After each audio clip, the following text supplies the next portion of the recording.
안녕하십니까. 코리아연구원 변진흥 원장입니다. 오늘 이 시간은 지속가능한 평화 만들기 피스토크 그 두 번째 시간입니다. 오늘은 한반도 평화의 실현, 즉 과연 한반도에 지속가능한 평화 만들기가 가능한 것인가를 진단해 보기 위해 한반도 평화 공존 신화인가 현실인가 라는 물음표를 달고 역시 두 분의 전문가를 이 자리에 모셨습니다. 먼저 소개해 드릴 분은 우리 사회의 원로이신 이부영 자유언론실천재단 이사장님이십니다. 여러분 모두 잘 아시는 것처럼 이부영 이사장님은 서울대 정치외교학부를 졸업하신 후에 동아일보에 입사하셨죠. 그런데 해직되십니다. 해직되시면서 한국 사회 민주화 운동의 봉화를 당기시게 되는 여러분들 가운데 한 분이십니다. 7, 80년대 엄혹한 군사 독재 시절에 민주화 운동을 주도한 제야 3인방 가운데 한 분이셨던 이부영 이사장님도 이제 80고령의 문턱을 넘고 계십니다. 그렇지만 오늘 보시는 것처럼 아직도 영원한 청년의 모습 그대로를 보여주고 계십니다. 그야말로 나이는 숫자에 불과하다는 말을 실감하게 됩니다. 오늘 천근 같은 세월의 무게를 담은 말씀으로 시원하게 한반도 평화를 위한 담론을 풀어나가 주실 것입니다. 안녕하십니까? 네, 반갑습니다. 이 자리에 모시게 돼서 영광입니다. 청년 이부영입니다. 이부영 이사장님과 함께 모신 분은 김상준 경희대 공공대학원 교수이십니다. 김상준 교수님도 서울대 사회대 출신 80학번이세요. 근데 학생운동으로 강제 징집되셨습니다. 징집되신 후에 보안대에서 고문을 당해서 팔이 마비되기도 하셨습니다. 다행히 만기 제대를 하시고 제대하신 후에 인천 구로공단 지역에서 노동운동을 하셨고 1987년 6월엔 부평에서 민주화 시위를 이끄시기도 하셨습니다. 1993년 뉴욕으로 유학을 가셨고 2000년에 콜롬비아 대학교에서 박사 학위를 받으셨습니다. 김상준 교수님은 최근 인류 문명사의 전환 과정을 붕세라는 문명세, 제가 생각했을 때는 문명세를 얘기하는 거 아닌가 하는 생각이 드는데 그 날개를 타고 동서양의 팽창과 수축 과정을 분석하는 엄청난 저작을 내셨습니다. 바로 이 책이 붕세의 날개, 문명의 진로라는 아주 두꺼운 책입니다. 무려 1000쪽에 달합니다. 제가 생각하기에 아마도 붕세라는 새는 신화에 나오는 새로 생각이 되는데요. 우리가 오늘 다룰 주제의 핵심 중에 하나가 신화입니다. 그래서 신화를 현실로 풀어내는 신선한 감각을 아마도 맛깔지게 전달해 주실 것으로 기대됩니다. 안녕하십니까? 안녕하십니까? 네, 원장님. 예, 그럼 지금부터 오늘의 주제인 한반도 평화, 공존, 신화인가 현실인가 그 담론 테이블로 여러분을 모시겠습니다. 이 피스토크의 목적은 한반도 평화 프로세스를 촉진시키면서 지속 가능한 평화를 만들어 나가는 길을 찾는 것입니다. 분단 76년 그리고 동족 상잔의 전쟁을 겪은 지도 71년이 지났습니다. 제가 6.25동입니다. 분단 76년 그리고 동족 상잔의 전쟁을 겪은 지도 71년이 지났다고 말씀드렸습니다. 3년 전쟁을 치르고 어렵게 정전, 즉 휴전이 되었지만 이 전쟁 중단 상태가 무려 68년간 지속되어 오고 있습니다. 아마도 세계 역사 속에 잠시 포성을 멈춘 전쟁 상태가 이처럼 오래 지속된 경우는 없을 것 같습니다. 전쟁의 포화를 피해서 잠시 괴나리 벗짐만 싸가지고 38선을 넘었던 이산 가족이 1000만 명입니다. 더구나 이산 가족 1세대는 이산의 한을 풀지 못하고 생을 마감하고 계십니다.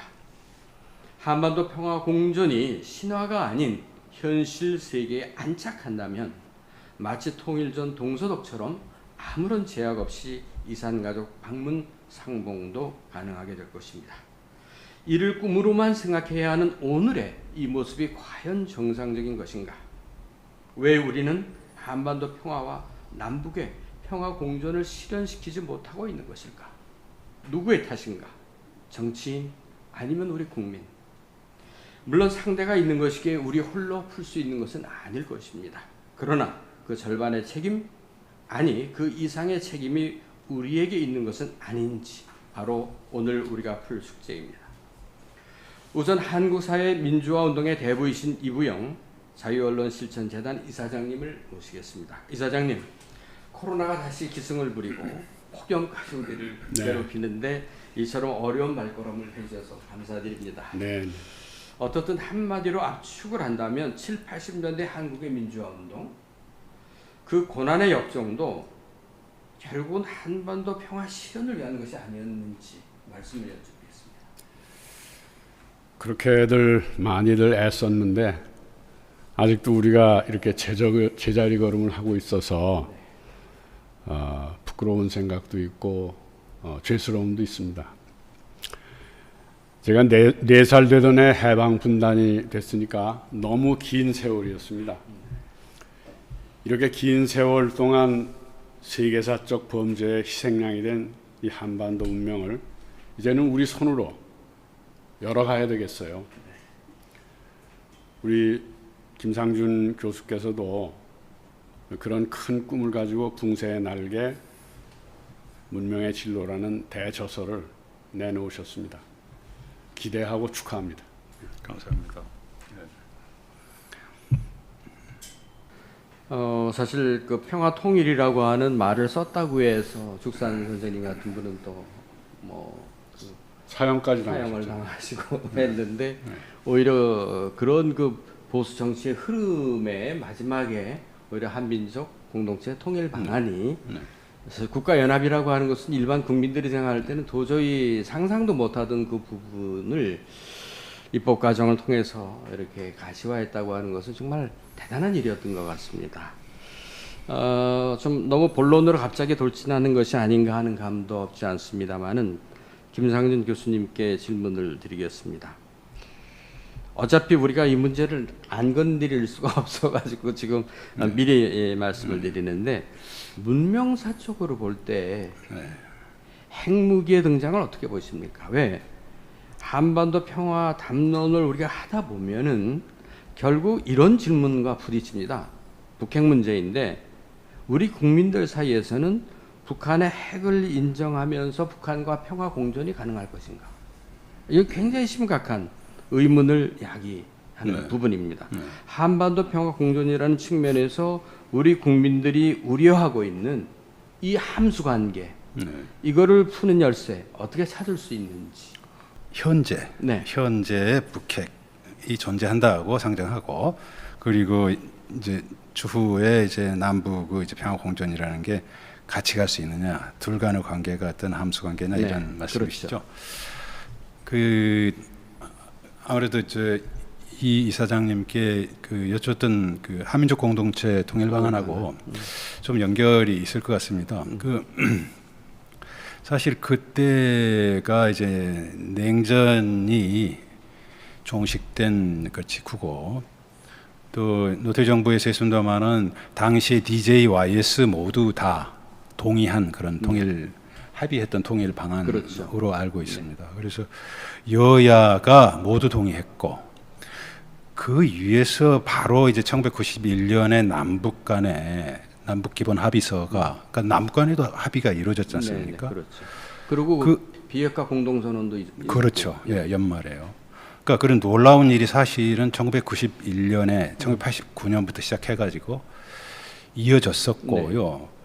그 저는 이제 제가 요즘 이야기하고 해오고 있는 게 이제 남북 코리아 양 국가 간의 상호를 서로 국가로서 인정하는 양국 체제인데, 사실은 그 시발은 1991년에 그리고 더 시초를 보면 1989년에 시작했다 하는 생각이 있거든요. 그런데 그런 움직임이 사실은 92년 이후부터 어떻게 급격하게 좀 바뀌고 말았는가 하는 점이고, 북핵 문제도 저는 함수 관계를 현재에서 보기보다는 현재를 이해하기 위해서라도 중요한 것은 북핵 문제, 북핵이 어떻게 해서 생겨났나 이걸 먼저 보는 게 함수 관계의 핵심이 아닌가 하는 생각이 들어요.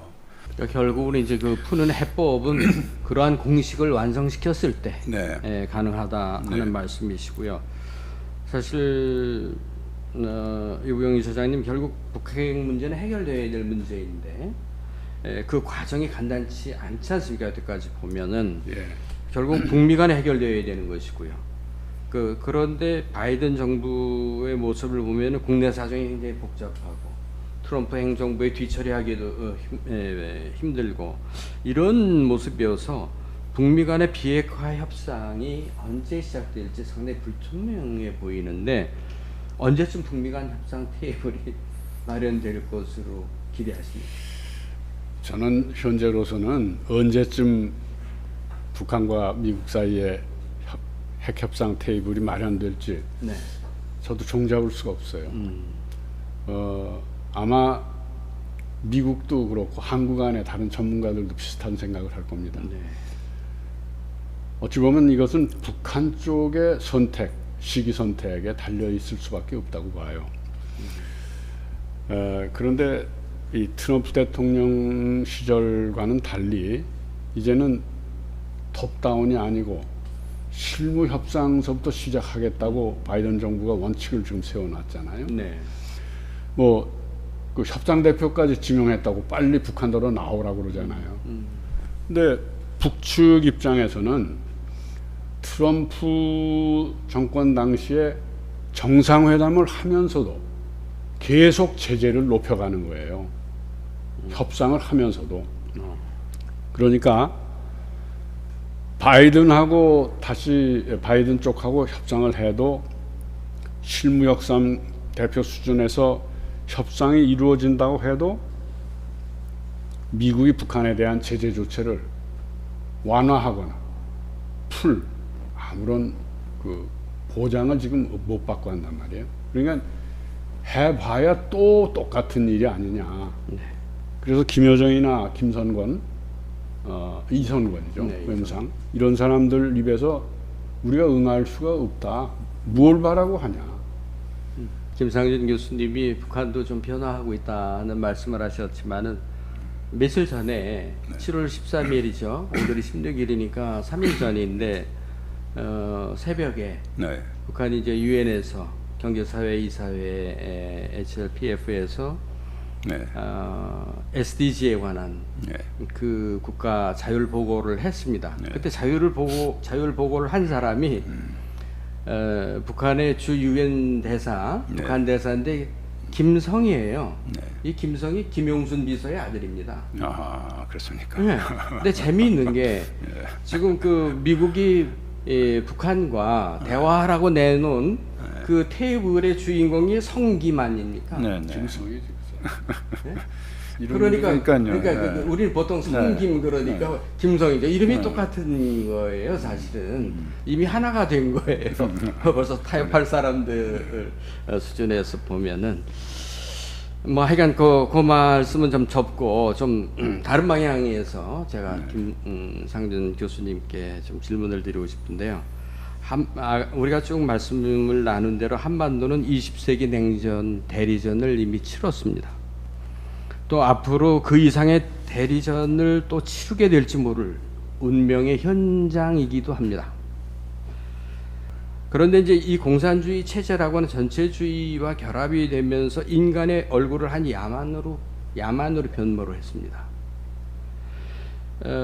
뭐 자본주의를 권력 현상으로 이 붕세의 날개에서 분석을 하셨습니다. 근데 사회주의 공산주의도 결국 권력 현상으로 나타나고 있습니다. 그렇다고 하면은 이 자본주의와 공산주의 또는 사회주의의 대결 구도가 우리 한반도 평화 공존을 장애하는 근원적인 요소 중에 하나고 함정인데 이 사회주의 공산주의에 대해서 문명사적인 그런 측면에 평가를 좀 어떻게 하시는지 좀 그것을 여쭙고 싶어요. 어려운 것만 자꾸 그런가요? 물어보셔서 네. 사실은 그 문제는 중요한 문제고 제 책에서도 중요한 테마가 되지 않을 수가 없죠. 네. 저희 코리아 남북이 그동안 이 문제로 너무나 많은 고통을 겪어왔던 문제이기 때문에요. 그런데 그걸 이제 연구를 해보고 그 생각을 해보니까 지금 말씀하신 지금 자본주의 대 공산주의의 대결이라고 하는 이념 대결, 좌우 대결이라고 하는 것은 우리 코리아 사람으로 생각하면 우리 게 아닌 거예요. 역사적으로 보면은 유럽에서 비롯된 겁니다. 그렇죠. 그리고 1848년에 유럽에서 그 혁명이 있습니다만 그때부터 시작이라고 말할 수 있는데 유럽 내전은 이미 종교 전쟁에서부터 시작되고 있었습니다. 네.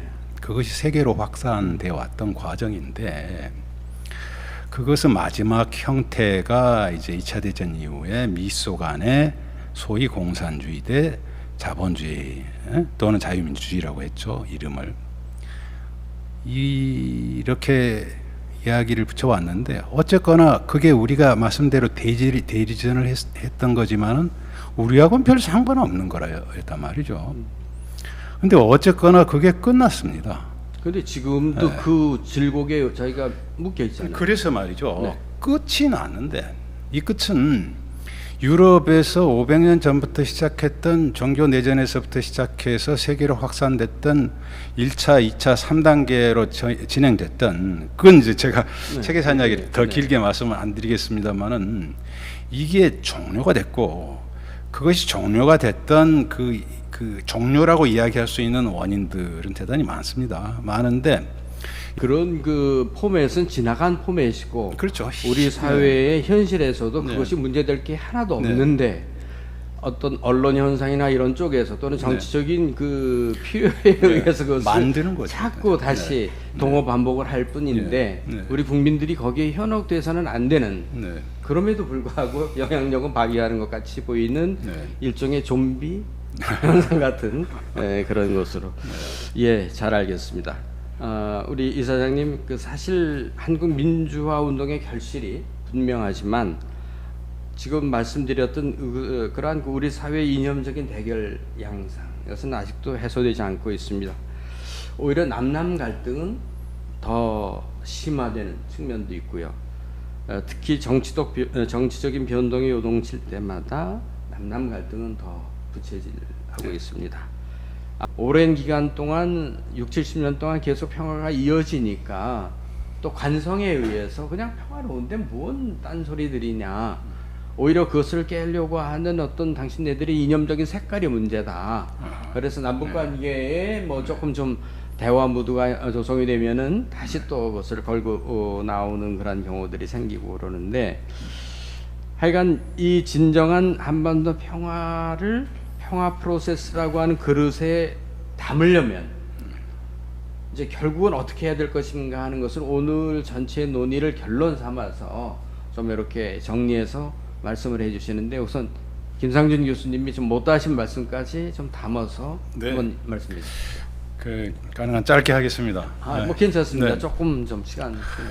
그 의부영장님께서 이제 일본어 문제 말씀해 주셨고 그 최근에 정치학자 김영진 교수님이 그 좋은 책을 임진왜란이라는 책을 제가 봤습니다. 그 알고 있었던 사실이지만 굉장히 이제 자세히 한중일을 관계에 분석한 책이었는데 새삼스럽게 놀란 것은 다시 놀라지 않을 수 없게 되는 것은 그 풍파가 결국은 이제 일본이 오랫동안 이제 전국 사회를 100년 넘게 싸웠기 때문에 벌어진 일인데 문제는 토요토미 히데요시라는 사람은 그 망상이거든요. 이제 느닷없이 다른 나라 이제 명나라 전쟁한다고 그러면서 조선한테 길을 열어달라. 이게 말이나 되는 소리입니까? 근데 고분고분하지 않는다. 그 전쟁을 한다. 마음에 안 든다. 이게 도대체 뭐 하는 짓입니까? 그리고 조선을 서울이든 평양이든 그 명나라하고 나눠서 갖자. 이미 그때부터 시작된 이야기이거든요. 그러니까 어이없는 일인데 이런 상황을 그러면 동아시아는 계속 그런 상황에서 끌려왔느냐? 아니요, 그게 아니라 그런 상황을 종식시키고 형성된 게 동아시아의 200~300년의 평화란 말입니다. 그 이후로.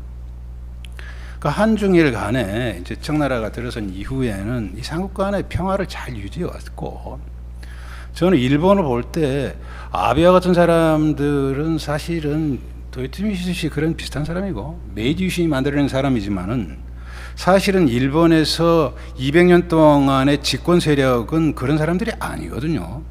제가 말했을 때는 팽창적인 쪽이 아니라 내장적인 사람들입니다. 오히려 네.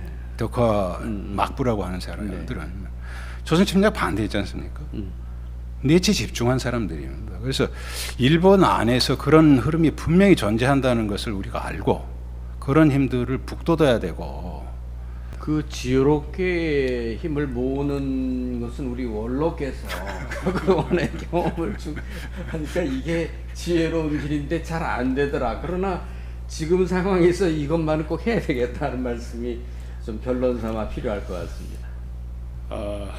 저는 뭐 지난 76년 동안 네.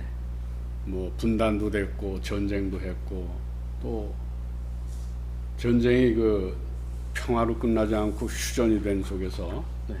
굉장히 고생들 많이 해왔지만 잘 견뎌왔다고 생각해요. 더 이상 전쟁으로 발전하지 않도록 잘 견뎌왔다고 보고, 이제는 그 분단 대결 속에서도 민주화 산업화도 상당 정도 성과를 거두고, 외국에서도 세계적으로 한국이 선진국이라고, 특히 민주화된 선진국이라고 평가를 받게 됐단 말이에요. 저는 북쪽에 대해서도 이렇게 얘기하고 싶어요. 그런 어려운 속에서도 그래도 민족적 동질성을 지키느라고 고생 많이 했다, 이렇게 칭찬해주고 싶어요. 그리고 이제 그들이 더 이상 그렇게 많은 고통을 당하지 않도록 우리 남쪽이 애를 써줬으면 좋겠어요. 뭐 그동안 여러 가지 힘든 과정을 겪었지만 이제 서로 알 만큼 알게 됐다고 생각해요.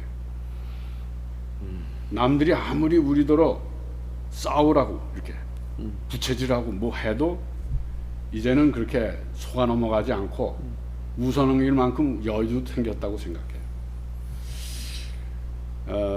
뭐 이런 그 우리들 자신에 대한 자존감, 자율 공간의 확대, 이런 것을 믿는다면은, 예, 지금 말씀하신 그런 여유, 잠재력, 자신감, 이런 것이 이번에 대선 과정을 통해서 아름답게 꽃피는, 그래서 그 가운데서 가장 아름다운 꽃을 국민들이 선택할 수 있게 만드는 그런 장면이 좀 펼쳐졌으면 좋겠다. 그렇게 아름답지 않죠. 그러니까 그래도 남북 문제 가지고는 그러지 말고, 예. 싸울 일은 많아요. 그 다음에도 여러 가지가. 근데 그거 가지고 싸우고 이 문제 가지고 좀 싸우지 말자. 아니, 그러니까 진흙탕에서 분탕질을 하더라도 연꽃처럼 아름다운 꽃을 피워라. 그것을 대선으로 보여줘라. 그렇죠. 하는 그런 그 모습이 되기를 바라신 거 아닌가 하는 생각이 듭니다. 감사합니다. 오늘은 분단 시대의 고통을 온몸으로 뚫어 나가시면서 뛰어난 예지력과 실천력을 보여주셨던 두 분, 한국민주화운동의 대부이신 원로 이부영 자유언론실천재단 이사장님과 현대 한국 사회 좌표를 문명사적 흐름에서 통찰해 주신 김상준 경희대 공공대학원 교수님을 모시고 한반도 평화 프로세스 촉진을 위한 지속 가능한 평화 만들기 피스토크, 그 두 번째 시간을 가졌습니다. 긴 시간 동안 명쾌한 통찰력으로 우리 시청자들에게 큰 감동과 영감을 알려주신 두 분께 깊이 감사드립니다. 수고 많으셨습니다. 네. 이미 고지된 대로 이 프로그램은 7월 27일까지 매주 화요일과 금요일에 진행되는 5회 연속 대담 프로그램입니다. 오늘이 그 두 번째 시간이었습니다. 다음 세 번째 시간, 즉 7월 20일 다음 주 화요일에는 한국 사회 내 여성 운동의 데모라고 할 수 있는 통일교육위원회 중앙협의회 이현숙 의장님, 전 그 적십자사 부총재이시기도 하시죠. 그리고 젊은 실천 운동가, 즉 윌프 코리아 피스나우 컨설턴트인 고유경님을 모시고 여성 평화 운동 어디까지 왔나? 좀 우리가 젠더 이슈를 가지고 함께 시청자 여러분을 찾아뵙도록 하겠습니다. 고맙습니다. 안녕히 계십시오.